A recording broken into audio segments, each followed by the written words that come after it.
जय श्री श्याम भक्तों, पुरुषोत्तम मास का पावन महीना चल रहा है और आज 23वां दिन है। 23वें दिन के अंदर हम 23वां अध्याय का स्मरण करेंगे जो विष्णु भगवान को अति प्रिय है। पुरुषोत्तम मास में हम कुछ भी कथा श्रवण, भागवत गीता कुछ का भी हम श्रवण करते हैं, पाठन करते हैं, हमें करोड़ों गुना के फल की प्राप्ति मिलती है। अब थोड़े से दिन रह गए हैं, जरूर आप इसे करें। बोले विष्णु भगवान की जय।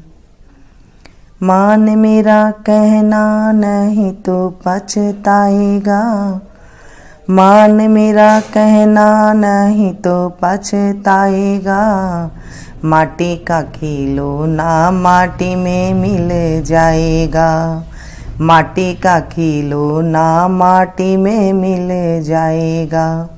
हैट बूट सूट सब यहीं रह जाएगा, हैट बूट सूट सब यहीं रह जाएगा। माटी का खिलौना माटी में मिल जाएगा, माटी का खिलौना माटी में मिल जाएगा। बेटा बेटा क्या कहता है, बेटा बेटा क्या कहता है। बेटा तो एक दिन पड़ोसी बन जाएगा, बेटा तो एक दिन पड़ोसी बन जाएगा। माटी का खिलौना माटी में मिल जाएगा, माटी का खिलौना माटी में मिल जाएगा। बेटी बेटी क्या कहता है, बेटी बेटी क्या कहता है। बेटी को एक दिन जमाई ले जाएगा, बेटी को एक दिन जमाई ले जाएगा। माटी का खिलौना माटी में रह जाएगा, माटी का खिलौना माटी में मिल जाएगा। मान मेरा कहना नहीं तो पछताएगा, मान मेरा कहना नहीं तो पछताएगा। माटी का खिलौना माटी में मिल जाएगा, माटी का खिलौना माटी में मिल जाएगा। राजा ने कहा, हे मुनि श्रेष्ठ, पुरुषोत्तम मास में दीप दान का क्या फल है, सो आप कृपा करके मुझसे कहिए। वाल्मीकि ऋषि बड़े हर्ष से कहने लगे, भाग्य नगर में चित्रबाहु नाम का राजा राज्य करता था।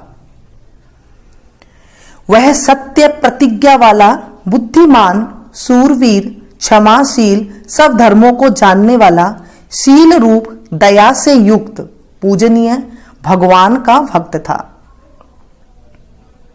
एक दिन दूर से आए हुए अगस्त्य मुनि को देखकर दंडवत नमस्कार कर, विधि से पूजन करके, भक्ति से आसन बिछाकर ऋषि के आगे बैठकर विनय से नम्रता के साथ बोले, आज मेरा जन्म सफल हुआ। जो मुनिराज मुझ जैसे सेवक के घर पर आए, फिर सिर झुकाकर राजा हाथ जोड़कर कहने लगा, महाराज, मेरे यहां बहुत सी लक्ष्मी और अकंटक राज्य कैसे हुआ और यह पतिव्रता स्त्री कैसे प्राप्त हुई। मैंने ऐसा कौन सा अच्छा कार्य किया था, यह सब कृपा करके मुझसे कहिए। अगस्त्य जी राजा से कहने लगे, हे राजन, मैं तेरे पूर्व जन्म का चरित्र कहता हूं। सुंदर चमत्कार पुरी में मणिग्रीव नाम से तू हुआ था। तू नास्तिक, दुष्ट चरित्र वाला, कृतघ्न, खोटी बुद्धि वाला था। परंतु तेरी यह सुंदर स्त्री मन कर्म वाणी से पति सेवा में परायण, पतिव्रता, महाभाग्यशाली, धर्म में निष्ठा वाली थी। तू पाप करने वाला, जाति वाले और भाई बंधुओं से त्यागा हुआ था।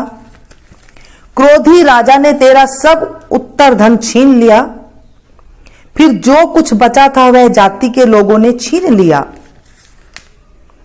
सब धन के चले जाने पर तुझको बड़ा क्लेश हुआ। धन के नाश होने पर अत्यंत उद्विग्न मन हो जाने पर भी इस पतिव्रता स्त्री ने तेरा त्याग नहीं किया। हे राजन, इस प्रकार उस वन में तू रहता था। एक दिन मणिग्रीव धनुष उठाकर मृग के मांस के लिए बहुत से सिंह मृगों से भरे हुए वन को गया। उस मनुष्य रहित वन के मार्ग में उग्रदेव के नाम से प्रसिद्ध एक मुनि दिशा भूलकर दोपहर होने से अत्यंत पीड़ित मूर्छित होकर वहां पर गिर पड़े। तब उस मार्ग के भूले हुए दुखित ब्राह्मण को देखकर तेरे मन में दया उत्पन्न हो गई और तू उसको उठाकर अपने आश्रम में ले आया। तुम दोनों स्त्री पुरुषों ने उस उग्र देव की अत्यंत सेवा की। तब यह महायोगी चेतना को प्राप्त होकर आश्चर्य करने लगा कि मैं कहां था और इस वन में मुझको कौन लाया। उग्रदेव बोला, मैं तुमको नहीं जानता हूं कि तुम कौन हो, सो बताओ। क्योंकि बुद्धिमान ब्राह्मण को बिना जाने हुए नहीं रहना चाहिए। मणिग्रीव कहने लगा, हे ब्राह्मण, मैं भाई बंधुओं तथा जाति के लोगों से त्यागा हुआ मणिग्रीव नाम का शूद्र हूं। उग्रदेव ने शूद्र के वचनों को सुनकर अत्यंत प्रसन्नता से फलाहार कर जल पिया। तब मणिग्रीव, हे मुनिश्रेष्ठ, मनुष्य रहित बिना जल के दुष्ट सिंह व्याघ्नादिक जंतुओं से परिपूरित इस महावन में आपको कहां जाना है। उग्रदेव जी बोले, मैं ब्राह्मण हूं, प्रयाग जाने की इच्छा से इस अनजान वन में आ गया हूं। तुझने मुझको जीवन दान दिया है, अतः बताओ तुमको क्या प्रदान करूं। हे मणिग्रीव, किस दुख से तुम दोनों स्त्री पुरुषों ने वन का आश्रय लिया, सो मुझसे कहो। मैं तुम्हारे सब दुख दूर करने की चेष्टा करूंगा। अगस्त ऋषि कहने लगे, इस प्रकार स्त्री के सामने उग्रदेव के वचनों को सुनकर मणिग्रीव मुनीश्वर की प्रार्थना कर दरिद्रता रूपी समुद्र से पार उतरने के लिए अपने अत्यंत भयंकर अनेक कर्मों को सुनाने लगा। बोले विष्णु भगवान की जय। अनाथों के बंधु, सिंदूर से शोभायमान, दोनों गंडस तल वाले, प्रबल विघ्न का नाश करने में समर्थ एवं इंद्रादि देवों से नमस्कृत श्री गणेश का मैं प्रातः काल स्मरण करता हूं।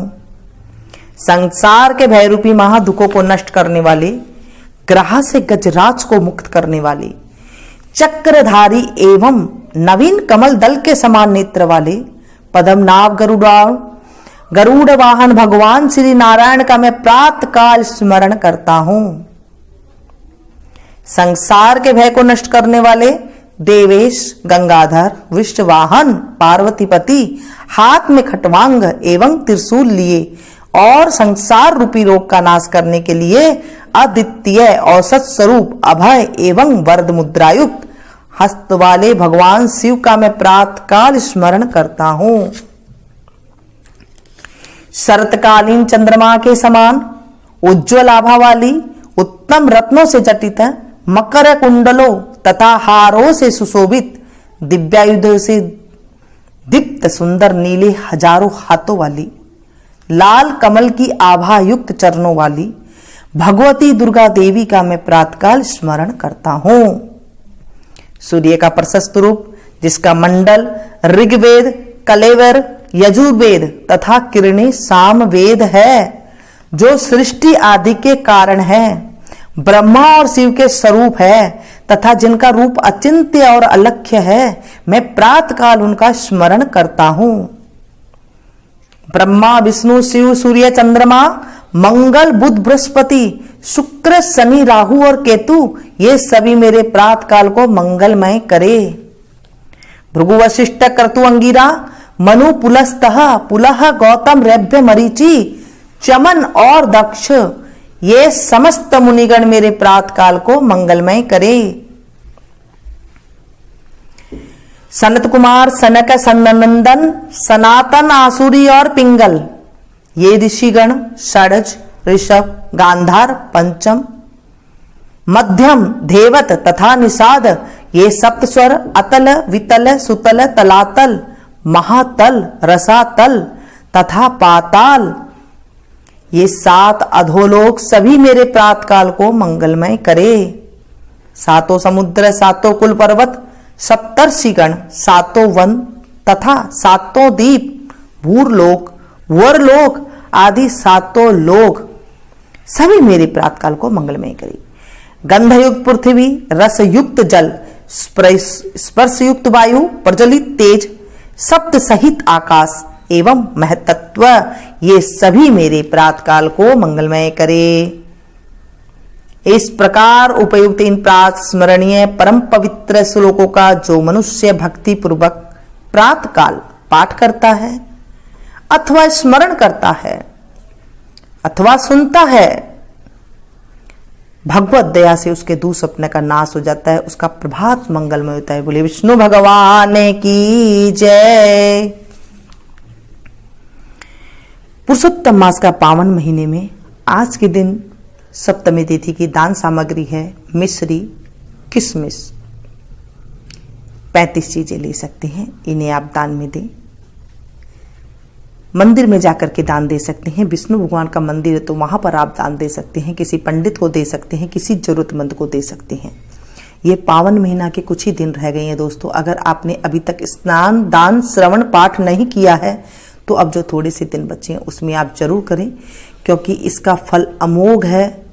करोड़ों गुना फल की हमें प्राप्ति होती है। घर से दरिद्रता, निर्धनता दूर हो जाती है। घर में सुख, शांति, समृद्धि, ऐश्वर्य की वर्षा होती है। ये हमारे ग्रंथों में लिखा हुआ है और इसे ज़्यादा से ज़्यादा शेयर करें, क्योंकि जब हम किसी को कथा सुनाते हैं तो एक साथ जब हम काफ़ी लोगों को कथा सुनाते हैं तो हमारे जीवन में प्रगति होती है, करोड़ गुना फल की प्राप्ति होती है। जैसे मैं आप लोगों को सुना रही हूँ और आप लोग एक साथ काफ़ी लोग सुन रहे हैं, जब ऐसे ही आप लोग किसी और को सुनाएंगे, शेयर करेंगे, तो एक साथ जब आप काफ़ी लोगों को आप एक साथ शेयर करेंगे और सब देखेंगे, सुनेंगे, तो आपको भी करोड़ों गुना फल की प्राप्ति होगी। क्यों? क्योंकि जब हम किसी को सुनाते हैं ना तो उसके पुण्य का फल हमें 16वां हिस्सा घर बैठे मिल जाता है। ये हमारे सारे ग्रंथों में लिखा हुआ है। तो हम क्यों ना अच्छे कर्म करें, क्योंकि ये अधिक मास है। जब हम अच्छा कर्म करेंगे तो भी उसका अधिक फल की प्राप्ति होती है, और जब हम पाप कर्म करते हैं तो उसकी भी अधिक फल की प्राप्ति होती है। तो हमें पाप से बचना चाहिए, पुण्य ही करना चाहिए, क्योंकि पुण्य की अधिकता हो, हमें पाप की अधिकता नहीं चाहिए। पाप का खात्मा हो जाता है और पुण्य की हमें प्राप्ति मिलती है।